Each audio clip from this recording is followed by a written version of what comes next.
दरमियान फिर लड़ाई हो सकती है, जहां पर वो फीमेल डॉक्टर इनके बात मान लेती है और ये कॉन्ग को एक बड़ी शिफ्ट के साथ बांध कर उसे ले जाया जाता है। अब यहाँ पर एक आर्मी ऑफिसर लड़की से कहता है कि कॉन्ग को हम दूसरे रास्ते से ले जाएंगे जहाँ पर गॉडजिला इनको फील नहीं कर सकेगा। और यहाँ पर अचानक अलार्म बजती है जहाँ पर वो छोटी बच्ची इस औरत से कहती है कि गॉडजिला आ गया। और यहाँ पर फिर हमें गॉडजिला दिखाया जाता है जो कि इन लोगों के एक शिफ्ट को डैमेज करके आगे बढ़ रहा था। और कॉन्ग गॉडजिला को देखकर काफी गुस्सा हो जाता है, लेकिन उसे जंजीरों से बांधा गया था। तभी वो फीमेल डॉक्टर साइंटिस्ट से कहती है कि हमें कॉन्ग को आजाद करना चाहिए ताकि वो गॉडजिला के साथ लड़े। और इसके बाद गॉडजिला कॉन्ग पर अटैक करती है, जहाँ पर कॉन्ग और गॉडजिला पानी के अंदर जाते हैं। और इस वक्त कॉन्ग को जंजीरों से आजाद किया जाता है, जहाँ पर कॉन्ग एक शिफ्ट को सीधा करके उसके ऊपर आ जाता है। और तभी कॉन्ग देखता है कि गॉडजिला एक और शिफ्ट की तरफ बढ़ रहा है, जहाँ पर छोटे बच्चे थे उस शिफ्ट में। जहाँ पर कॉन्ग छलांग लगाकर उस शिप में जाता है और यहाँ पर कॉन्ग और गॉडजिला के दरमियान फिर लड़ाई शुरू हो जाती है, जहाँ पर गॉडजिला कॉन्ग को पानी के अंदर ले जाता है। अब गॉडजिला तो पानी के अंदर सांस ले सकता था,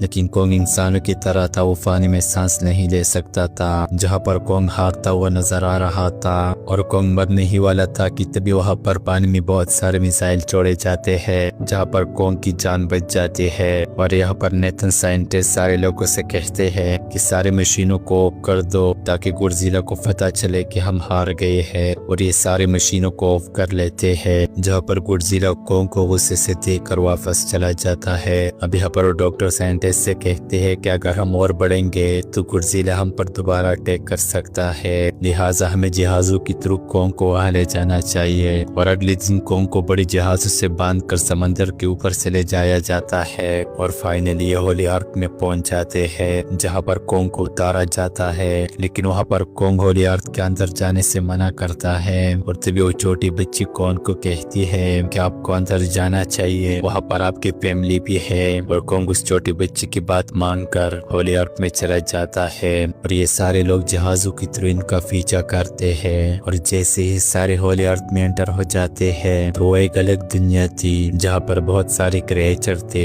और तभी एक क्रिएचर इन लोगों पर हमला कर देता है, जो कि कॉन्ग उसे पकड़कर मार देता है और इनका सर बॉडी से अलग कर देता है। और तभी यहाँ पर हमें पता चलता है कि गॉडजिला ने जिस कंपनी पर हमला किया था, कि उस कंपनी ने रोबोटिक गॉडजिला बनाया था ताकि वो उस नेचुरल गॉडजिला का मुकाबला कर सके। और यहाँ पर एक कंपनी वाले इस गॉडजिला को चेक करने के लिए इनके सामने एक क्रिएचर लाता है, जहाँ पर रोबोटिक गॉडजिला अपनी न्यूक्लियर पावर के जरिए उनको मार देता है। और यहाँ पर गॉडजिला को